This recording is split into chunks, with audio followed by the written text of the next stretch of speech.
अस्सलाम वालेकुम। आज पढ़ेंगे अटॉप्सी एंड इट्स टाइप्स और इसका प्रोसीजर। यानी कि अटॉप्सी जो होता है वो क्या होता है और इसके टाइप्स कौन कौन से होते हैं और इसको किस तरह करते हैं। यानी पोस्टमार्टम। पोस्टमार्टम कैसे किया जाता है, कौन कौन से इसके टाइप्स हैं, और मेन जो कंसर्न है वो है प्रोसीजर से कि अटॉप्सी प्रोसीजर जो है वो किस तरह होता है। जो इम्पोर्टेंट है ये टॉपिक के बारे में तो बहुत इम्पोर्टेंट है ओवरऑल, लेकिन जो ज़्यादा पूछा जा सकता है वो ऑटोप्सी प्रोसीजर ज़्यादा पूछा जाता है कि एक ऑटोप्सी है या पोस्टमार्टम है वो किस तरह होता है। ठीक है, तो ये बहुत इंपॉर्टेंट है। तो सबसे पहले देखेंगे कि ऑटोप्सी होता क्या है। ठीक है, यानी पोस्टमार्टम करते क्यों हैं। तो मैं लिखूँगा कि इसकी डेफिनेशन की बात कर रहा हूँ। ठीक है, it is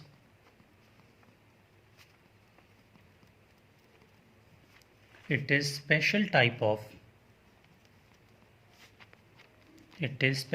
of scientific examination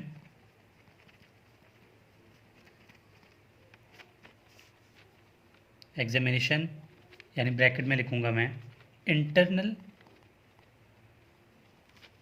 internal and external, ठीक है, of dead body to determine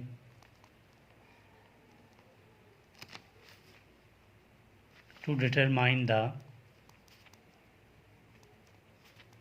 cause of death। यानी ये एक ऐसा प्रोसेस है, एक ऐसा साइंटिफिक मेथड है जिसमें इंटरनली या फिर एक्सटर्नली बॉडी को, डेड बॉडी जो होता है उसकी डिटर्मिनेशन की जाती है कि इसकी जो मौत है या जो इसकी डेथ है वो किस वजह से हुई। तो इसको बोलते हैं ऑटोप्सी या फिर पोस्टमार्टम। सिंपली आप उसको ये भी कह सकते हैं, इसको अगर कोई शख्स कहता है कि भाई ये एक लेंथी डेफिनेशन है जो याद नहीं रहेगा, हालांकि आसान है, तो आप ये भी कर सकते हैं ऑटोप्सी या postmortem is study to determine the cause of death. बस ये भी काफ़ी है। ठीक है, तो ये हो गया हमारे पास डेफिनेशन। अब इसके टाइप्स की बात करेंगे। ऑटोप्सी के टाइप्स जो हैं ये डिफरेंट बुक्स में डिफरेंट वे से लिखा हुआ है। जो पारिक बुक है उसमें अलग है, आमिर सलीम जो है उस पर अलग है। अब मैं जो है ओवरऑल जितने बुक्स ने इसको क्लासिफाई किया है मैं उसको ओवरऑल ही आपको दिखा रहा हूँ। मतलब किसी बुक ने 4 लिखे हैं, किसी ने 5 लिखे हैं, किसी ने 6 लिखे हैं, तो मैं आपको सब के जो कि मैं ऐसी क्लासिफिकेशन बता रहा हूँ यहाँ पे कि किसी भी बुक से आप पढ़ लें तो आपके काम आएगा।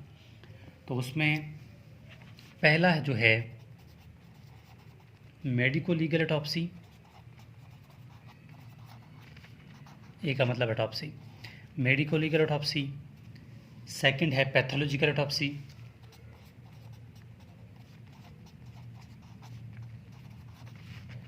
पैथोलॉजिकल ऑटोप्सी का दूसरा नाम क्या है, हॉस्पिटल ऑटोप्सी। ठीक है, इसको याद रखना है आपने, हॉस्पिटल ऑटोप्सी भी इसको कहते हैं। थर्ड जो है नेगेटिव ऑटोप्सी,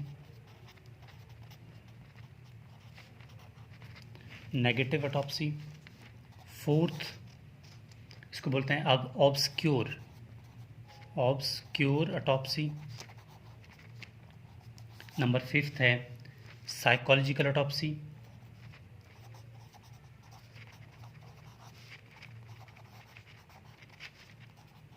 और नंबर 6 है मिनी ऑटोप्सी।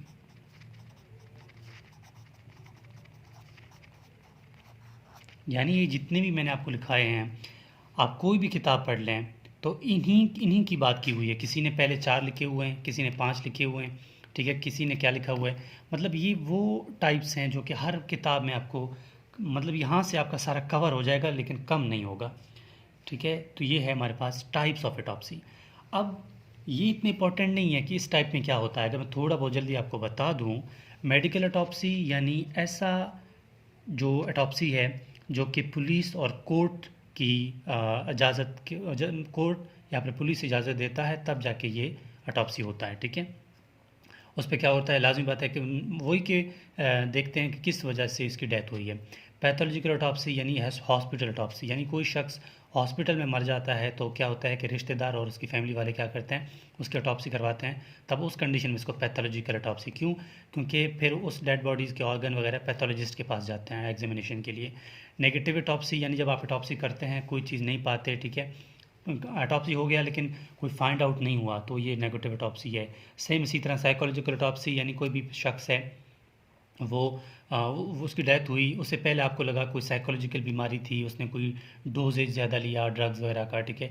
मिनी ऑटोप्सी यानी आप किसी शॉर्ट ऑर्गन यानी जो स्मॉल ऑर्गन है कोई, या कोई एक जगह है बॉडी पार्ट वहाँ पर आप वो चेक कर रहे हैं, तो वो मिनी ऑटोप्सी है।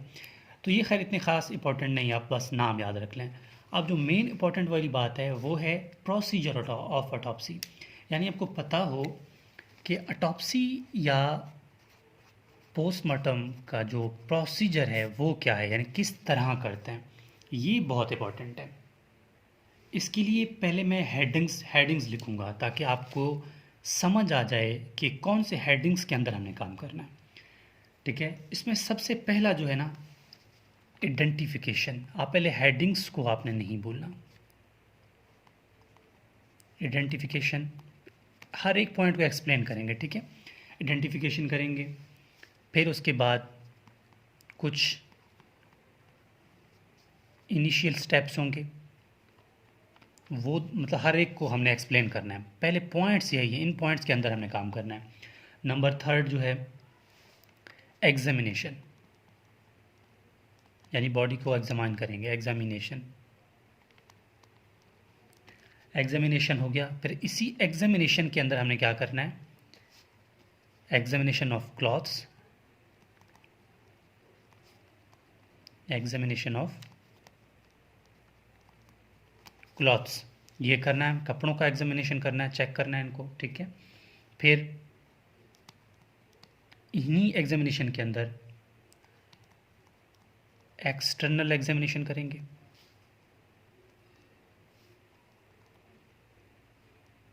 इनको हर एक को एक्सप्लेन करना है भी, ठीक है। फिर इन्हीं के बाद हमने इंटरनल एग्जामिनेशन करना है,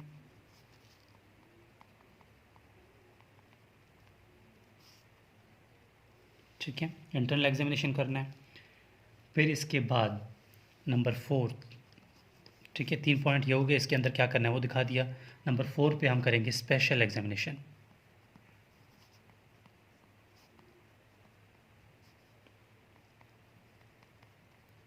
ठीक है।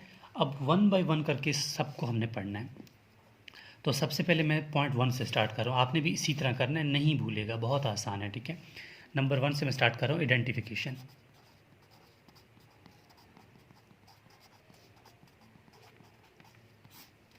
यानी आइडेंटिफिकेशन का मतलब है आप कोई भी जो है पोस्टमार्टम करने जा रहे हैं तो सबसे पहले आपको आइडेंटिफिकेशन का मतलब करना मस्ट है ना। तो मैं लिखूँगा identification of body, identification of body must be done before carrying out for autopsy। यानी आप कोई भी पोस्टमार्टम करने जा रहे हैं, सबसे पहले आपको पता हो, आइडेंटिफिकेशन करना है आपका कि वो डेड बॉडी जो है डेड है, कितने टाइम से आया हुआ है, ठीक है, किसकी है, इसके रिलेटिव्स वाले कौन से हैं, कोई साथ है या नहीं है, मतलब ये सारी आइडेंटिफिकेशन आपने मतलब पूरी तरह से इसके बारे में आपको नॉलेज होना चाहिए। ये हो गया हमारे पास, यानी कि पुलिस इन्वॉल्व है नहीं है, ठीक है, और इसकी रिलीजन क्या है, नाम क्या है, और इसके साथ कौन आया है, जो पोस्टमार्टम करने लाए हैं वो कौन है, ठीक है, उनकी आइडेंटिफिकेशन क्या है, उनको उन्हीं का नाम क्या है, आइडेंटिफिकेशन है। फिर हमने कहा कुछ इनिशियल पॉइंट्स होंगे, यानी इनिशियल स्टेप्स। इनिशियल स्टेप्स का मतलब ये है आपको सबसे पहले ये देखना है कि इसके साथ आया कौन है, ठीक है, look for authorisation.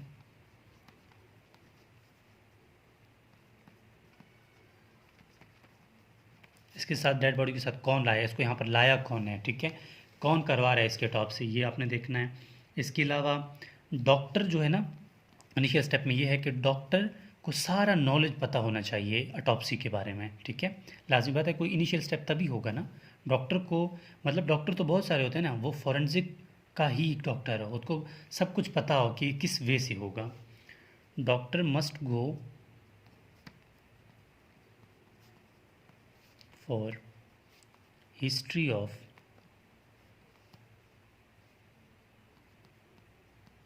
The case, यानी डॉक्टर को सारा पता हो कि किस तरह इसको मारा गया था, मतलब डॉक्टर को पता हो कि भाई इसको कौन लाया है, ठीक है, और मतलब इसके बारे में उसको नॉलेज होना चाहिए।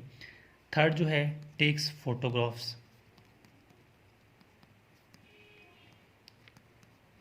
ठीक है।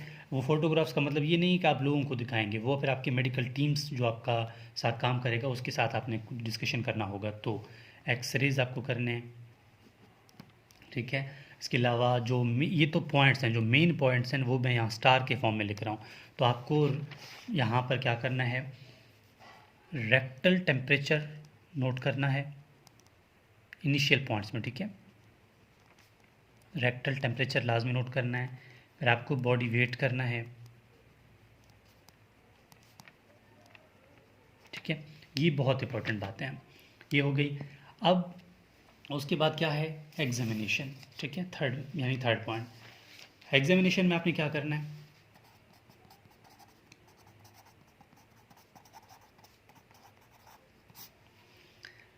एग्जामिनेशन में आपने ये करना है कि सबसे पहले हमने क्या कहा था कि एग्जामिनेशन में आप क्या करेंगे, एग्जामिनेशन ऑफ क्लॉथ्स।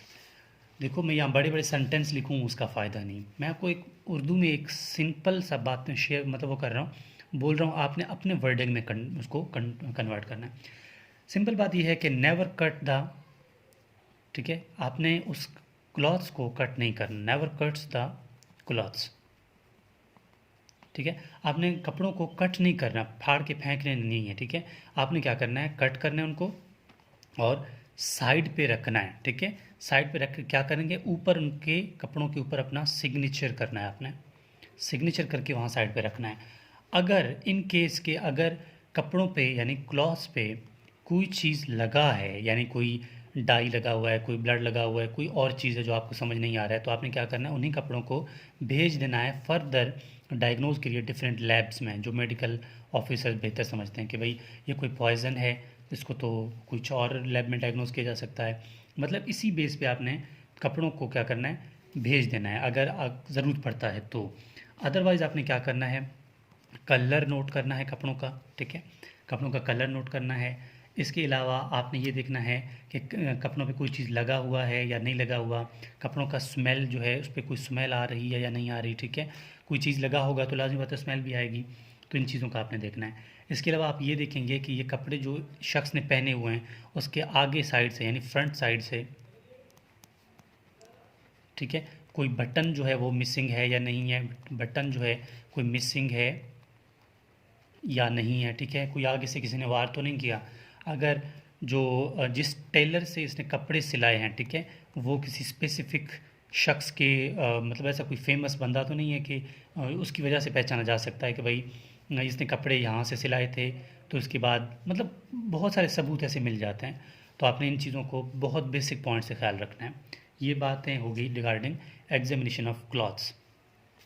तो अभी दोबारा से देख लें कि आपने कपड़ों को जैसे ही डेड बॉडी आएगा, कपड़ों को आपने चीड़ पाड़ना नहीं है, साइड पे खोल के रख देना है। अगर ज़रूरत पड़ता है तो कपड़ों को आपने किसी लैब में भेजना है रिगार्डिंग डायग्नोज। अगर ज़रूरत नहीं पड़ता तो सिर्फ उनको सिग्नेचर उसके ऊपर करके साइड में रख लें। कपड़ों का कलर देखना है, कपड़ों का स्मेल अगर आ रही है तो वो देखना है, फ्रंट साइड की कोई बटन मिसिंग है या नहीं है वो देखना है आपने, और किस टेलर का उस पर जो है टैटूइंग है या नहीं है, कि भाई किस से इसने सिलाए थे कपड़े, ये वगैरह सबूत के तौर पर काम आते हैं। तो ये हो गया हमारे पास कि भाई एग्जामिनेशन किस तरह होती है। अब एग्जामिनेशन के बाद हमने क्या करना है, एक्सटर्नल एग्जामिनेशन करनी है कि एक्सटर्नल एग्जामिनेशन किस तरह होती है इसका।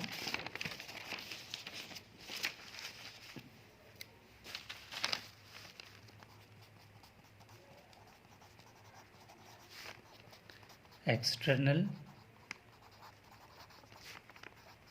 एग्जामिनेशन, अच्छा एक्सटर्नल एग्जामिनेशन में ये होगा कि आपने क्या करना है, नोट करना है, ठीक है, एक्सटर्नली नोट करना है। क्या क्या नोट करना है? एज, एज नोट करना है। आपने देखना है कि सेक्स नोट करना है कि मेल है कि फीमेल है। सेकेंडली आपने जो है इसका वेट वो देखना है, ठीक है। इसके अलावा skin colour, colour of skin ये देखना है। इसके अलावा फिर ये देखने के बाद, ये जर्नल अपीयरेंस है ना, ये देखने के बाद आप सबसे पहले हेड पे आएंगे, ठीक है। तो हेड पे आप क्या देखेंगे? हेड पे आप देखेंगे कलर ऑफ हेयर्स, आप हेयर के कलर देखेंगे, ठीक है। सेकंड फिर आप नीचे आएंगे, आई मिलेंगे आपको, यानी आँख मिलेंगे। आँख में आपने क्या देखना है कि आँख जो है ओपन है या फिर क्लोज्ड है, ये देखना है। और इसके अलावा आपने माउथ पे आना है, मतलब वन बाय वन करके आपने हर ऑर्गन तक जाना लाजमी है। माउथ पे आएंगे, माउथ पे जो क्या होगा कि ओपन है या फिर ये भी क्लोज्ड है, ये चेक करना है। उसके बाद आप आएंगे टीथ पे, टीथ यानी इसके दांत जो हैं कोई टूटा हुआ है, कोई मिसिंग है या नहीं, ठीक है, कोई मिसिंग है या फिर ब्रेक है, आपने ये देखना है, ठीक है। फिर आप आएंगे चेस्ट रीजन पे, ठीक है, फिर आएंगे एब्डोमेन पे, ठीक है। चेस्ट एब्डोमेन पे, चेस्ट पे आप क्या देखेंगे? चेस्ट पे आप देखेंगे कि कोई स्कार प्रेजेंट है या नहीं है, यानी कोई निशान है यहाँ पर या नहीं है। एब्डोमेन पे आप आएंगे, देखेंगे कि यहाँ पर कोई पंच यानी कोई ऑर्गन जो है वो डैमेज है या फिर कोई डैमेज नहीं है, ठीक है। आपने ये देखना है एक्सटर्नल एग्जामिनेशन में। फिर उसके बाद जो है आप देखेंगे कि कोई चीज़ यानी कि मसल वगैरह हैं जो बॉडी के, वहाँ पर कोई जो रिगर मोर्टिस हुई है या नहीं है। रिगर मोर्टिस मतलब कोई मसल जो है वो सिकुड़े हुए हैं या नहीं, वो फिर आपने इस चीज़ में देखना है, यानी एक्सटर्नली देखना है। फिर उसके बाद बात आती है इंटरनली, इंटरनली एग्जामिनेशन, कि इंटरनली एग्जामिनेशन जो है इसका वो किस तरह होगा। इंटरनली एग्जामिनेशन में ये होगा कि आपने यहाँ पर देखना है स्कल, ठीक है, यहाँ पर आपने देखना है थॉरेक्स, और आपने यहाँ पर देखना है एब्डोमेन। एब्डोमेन को यहाँ पर भी लिखा, यहाँ पर भी लिखा, लेकिन एब्डोमेन को आप यहाँ ऊपर ऊपर से देखेंगे, यहाँ पर इसको खोलेंगे, ठीक है। एब्डोमेन को खोलने के बाद इसके अंदर जाएंगे कि क्या है क्या नहीं है। तो सबसे पहले स्कल को आप देखना है। स्कल को आप किस तरह देखेंगे? यहाँ पर ट्रांसवर्स इंसीजन देंगे, ट्रांसवर्स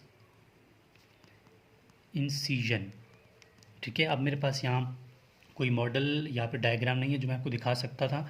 आप यूट्यूब में या फिर आप गूगल में जाकर सर्च करेंगे ट्रांसफर सेक्शन क्या होता है, इंसीजन क्या होता है, जिससे स्कल को खोला जाता है। स्कल को खोलने के बाद अंदर से देखते हैं कि इसमें कोई चीज़ टूटी हुई है या नहीं टूटी हुई, वो आप यहाँ पर देखेंगे, ठीक है। फिर स्कल के लिए ट्रांसफर सेक्शन आपने इंसीजन याद रखना है, और किस तरह होती है ट्रांसफर इंसीजन, किस तरह स्कल को खोला जाता है। तो काइंडली इसके लिए आपने इस टाइम जो है वीडियो देखने के बाद आप गूगल में एक दफ़ा लाजमी सर्च करें, क्योंकि इस टाइम मेरे पास कोई डायग्राम नहीं है जो मैं आपको दिखा सकता हूँ। तो इसके बाद आप थॉरेक्स पे आएंगे। लाजमी बात है, यहाँ तो हम थ्योरी पढ़ रहे हैं, आप जब इसको डायग्नोज करेंगे या फिर ऑटोप्सी रूम में जाएंगे तो वो आपको सही तरह टाइम लगेगा उस पर। थॉरेक्स पे आएंगे, थॉरेक्स में भी आप लोग क्या करेंगे? थॉरेक्स में भी आप लोग इंसीजन ही देंगे। कौन से इंसीजन देंगे? इनके नाम बहुत इंपॉर्टेंट हैं, हद से ज़्यादा इनके नाम इंपॉर्टेंट हैं। सबसे पहला आप यहाँ देंगे आई या मिड लाइन इंसीजन, आई या फिर मिड लाइन इंसीजन, ठीक है, इंसीजन। सेकंड आप वी शेप इंसीजन देंगे, वी शेप इंसीजन। थर्ड पे आप देंगे वाई शेप इंसीजन, ठीक है। ये होते हैं हमारे पास इंसीजन की, यानी थॉरेक्स में इस तरह की इंसीजन जो है वो देते हैं। अब इनको मैं थोड़ा बहुत अगर आपको बता दूं आई इंसीजन के बारे में, क्योंकि इन दोनों का डायग्राम बेस पे होगा, तो मैं कोई शख्स बनाता हूँ, ठीक है। ये कोई शख्स है, ठीक है, ठीक। जस्ट आपको दिखाने के लिए, अगर कोई शख्स है तो क्या है कि यहाँ पर लाजिम बात है मिड लाइन है, ठीक है, ये मिड लाइन है, यहाँ पर एम्बेलिकस है जिसे नाफ कहते हैं, ठीक है। फिर यहाँ प्यूबक सिम्फेसिस। तो आपने करना क्या है, जब भी इंसिजन आप आई शेप या मिड लाइन इंसिजन देंगे तो आप यहाँ से काटना स्टार्ट कर देंगे, काटते काटते काटते जब भी ये एम्बेलिकस आएगा इसको अपने साइड पे करके फिर आप नीचे काटते जाएंगे। यानी आप जब यहाँ से जो है डेड बॉडी को काटना स्टार्ट कर देंगे तो आपने एम्बेलिकस को बचाना है, यानी एम्बेलिकल एरिया जो है उसको बचाना है, फिर नीचे आके प्यूबिक सिम्फेसिस तक आपने इसको रोक देना है। फिर वी शेप्ड और वाई शेप्ड, यहाँ जो वी शेप जो है ये मेस्टाइड प्रोसेस से स्टार्ट होता है, फिर फ्रंट साइड पे आकर फिर प्यूबिक सिम्फेसिस को यहाँ से यानी बचा के फिर आगे क्रॉस करना है। ये दोनों आप काइंडली गूगल में सर्च कर लें, आपको सही तरह समझ आएगा, क्योंकि यहाँ कोई डायग्राम वगैरह का नहीं बनता इसलिए मैं नहीं बता सकता। तो फिर आप एब्डोमेन पे जाएंगे, ठीक है। ये हो गया हमारे पास कि एब्डोमेन में भी आप इसी तरह के इंसिजन्स देंगे और थॉरेक्स में भी। फिर लास्ट में हमारे पास क्या बचता है, हमने देखा था ना कि लास्ट में हमारे पास क्या बचता था, स्पेशल एग्जामिनेशन। स्पेशल एग्जामिनेशन किस तरह होगा,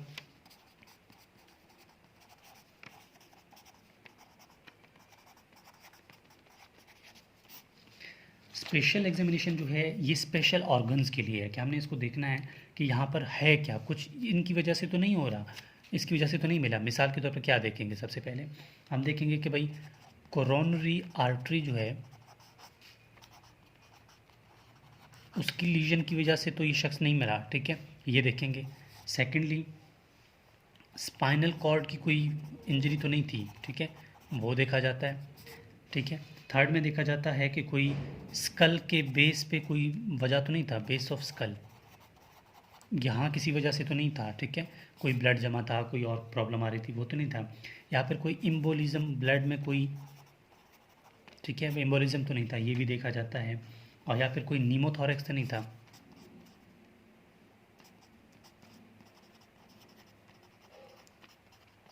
नीमोथोरेक्स, ठीक है, नीमोथोरेक्स तो नहीं था। ये फिर ये चीज़ें देखी जाती हैं। ये था लास्ट में हमारे पास कि स्पेशल एग्जामिनेशन किस तरह की जाती है।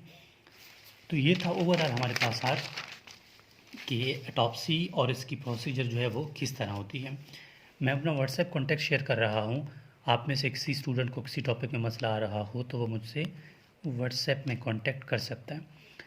तो इसके अलावा देखें ये ऑटोप्सी आप इसी तरह किसी भी पेपर में अगर आपके पास आता है तो आप इनके यही पॉइंट्स इसी तरह लिख देते हैं तो आपका कोई भी नंबर कोई शख्स नहीं काटेगा, क्योंकि आपने एज इट इज़ सारे पॉइंट्स लिखे हैं। लाजमी बात है, अब तो सिर्फ हमने लिखना है ना इस टाइम। जब हॉस्पिटल में ये काम होता है तब तो टाइम लगता है, ठीक है, लेकिन थ्योरी के फॉर्म में यहाँ तक इसी तरह लिखना बिल्कुल आपके लिए इनफ है। तो ये था हमारे पास कि ऑटोप्सी किस तरह की जाती है और ऑटोप्सी के टाइप्स क्या हैं।